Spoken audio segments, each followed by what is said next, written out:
شروعات کرتے ہیں ریلیجس بلیف سے۔ آخر اسلام کی بیسک تعلیمات کیا ہے؟ اسلام یہ سکھاتا ہے کہ سارے انسانوں کا ایک ہی مالک ہے، وہی ہم سب کو بنانے والا ہے، وہی اس کائنات کو چلانے والا ہے۔ اچھا برا، زندگی، موت، بیماری، شفا، روزگار، اولاد، سب چیزیں اسی کے ہاتھ میں ہیں۔ وہ ایک اکیلا ہے، اس کا کوئی حصے دار نہیں، وہ ہر اعتبار سے پرفیکٹ ہے، اس میں کوئی کمی نہیں، اس کے جیسا کوئی نہیں۔ جب سب چیزیں اسی کے ہاتھ میں ہیں، جب ہر چیز کا بنانے والا، مالک اور چلانے والا وہی ہے، تو ہماری ساری عبادت، بندگی، ورشپ، سب چیزیں اسی کے لیے ہونی چاہیے۔ ایک انسان دوسرے انسان کی عبادت نہ کرے، ہم کریشن کی ورشپ نہ کریں بلکہ کریٹر کی ورشپ کریں۔ ہم یہ مانتے ہیں کہ اوپر والے نے صحیح راستہ بتانے کے لیے پروفٹس، میسنجرز، مارگ درشک بھیجے جنہوں نے انسانوں کو صحیح راستہ بتایا۔ ہم صرف ایک میسنجر نہیں بلکہ سارے کے سارے میسنجرز پر ایمان لاتے ہیں، اور آخری نبی محمد صلی اللہ علیہ وسلم پر بھی۔ انہوں نے ہمیں جینے کا طریقہ سکھایا۔ جب دنیا اندھیروں میں تھی، انہوں نے سماجی برائیوں کو دور کیا۔ جب بیٹیوں کو زندہ دفن کیا جاتا تھا، انہوں نے بیٹیوں کی پرورش پر جنت کی خوشخبری دی۔ جب عورتوں پر ظلم کیا جاتا تھا، انہوں نے ظلم کرنے سے روکا۔ جب عورتوں کے کوئی فینانشل رائٹس نہیں تھے، انہوں نے انہیں پراپرٹی رائٹس اور فینانشل رائٹس دلوائے۔ غلاموں کے ساتھ تو جانوروں سے برا برتاؤ کیا جاتا تھا، انہوں نے غلاموں کو حقوق دیے، غلاموں کو آزادی کا راستہ دیا۔ دشمن تھے لوگ، ایک دوسرے کے ساتھ جنگیں لڑا کرتے تھے، انہوں نے انہیں بھائی بھائی بنا دیا۔ شراب روکا، جوا روکا، چوری مت کرو، دھوکہ مت دو، بھروسہ مت توڑو، رشوت نہ دو۔ انہوں نے انصاف کرنا سکھایا۔ ان کا خود کا کیریکٹر، ان کی سچائی، ان کی پوری زندگی گواہی دیتی ہے کہ وہ اللہ کے سچے رسول تھے۔ ہم نے ان پر ایمان لایا ہے، ہم ان سے محبت کرتے ہیں، انہیں بہت رسپیکٹ کرتے ہیں۔ ہم یہ مانتے ہیں کہ قرآن اللہ کی کتاب ہے، ایک ان چینج بک جس کی حفاظت خود اللہ کرتا ہے۔ قرآن سارے انسانوں کے لیے ہے، صرف مسلمز کے لیے نہیں۔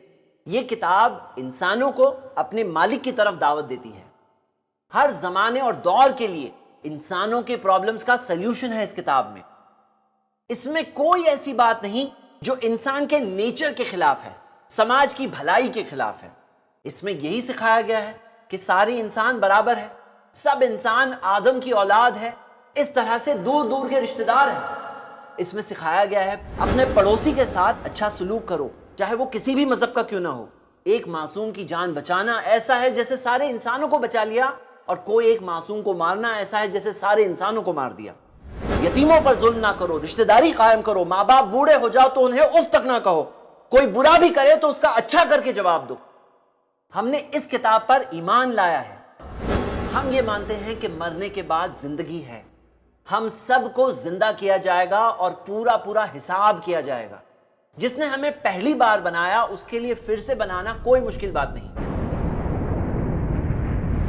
ایک دن ہے قیامت کا دن، جس دن سارے انسان اپنے مالک کے سامنے کھڑے ہوں گے، ترازو میں ان کے کرم تولے جائیں گے۔ جہاں اچھے کرم زیادہ نکلے تو جنت ملے گی، جہاں ریئل خوشی ہے، اور اگر برے کرم زیادہ نکلے تو جہنم کی آگ، جہاں جو کیے اسی کی سزا ملے گی۔ کوئی ہمیں دیکھ رہا ہے یا نہیں دیکھ رہا ہے، اوپر والا ہمیں دیکھ رہا ہے اور ہمارا حساب تیار ہو رہا ہے۔ اور قیامت کے دن چاہے اللہ کا حق ہو یا بندوں کا حق ہو، ایک دوسرے پر پورا پورا انصاف کیا جائے گا۔ آپ خود بتاؤ، جو دین یہ سکھاتا ہے وہ کیسے کسی کا برا سکھائے گا؟ عبادت میں ہم یہ مانتے ہیں کہ دن میں 5 وقت نماز پڑھنا ہے۔ جو شخص سچے دل سے اپنے سر کو اپنے مالک کے آگے جھکا دے، اس میں گھمنڈ نہیں ہو سکتا، وہ لوگوں کے ساتھ برا نہیں کر سکتا۔ اس کی نماز اسے روکے گی برائیوں سے، اس کی نماز اسے روکے گی بے حیائیوں سے۔ جب کندھے سے کندھا ملا کر لوگ کھڑے ہو جاتے ہیں تو ان کے بیچ کوئی اونچ نیچ نہیں رہتی۔ ہم یہ مانتے ہیں کہ جس کے پاس پیسہ ہے اسے اپنے مال کا 2.5% زکوٰۃ کے طور پر غریبوں کو ہر سال دینا ہے۔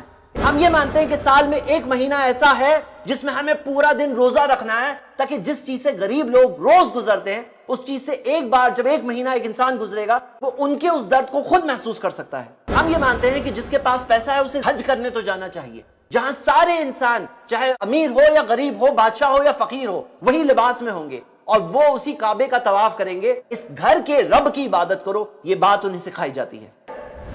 آپ خود بتاؤ کہ جو مذہب یہ ساری تعلیمات دیتا ہے, کیا وہ مذہب کسی پر بھی ظلم یا ناانصافی کرنا سکھا سکتا ہے؟ ضرور کمنٹس میں بتائیں. میوچل انڈرسٹینڈنگ پر قائم ایک اچھی سوسائٹی بنانے کے لیے, نفرتوں اور غلط فہمیوں کو دور کرنے کے لیے اس ویڈیو کو ضرور شیئر کریں.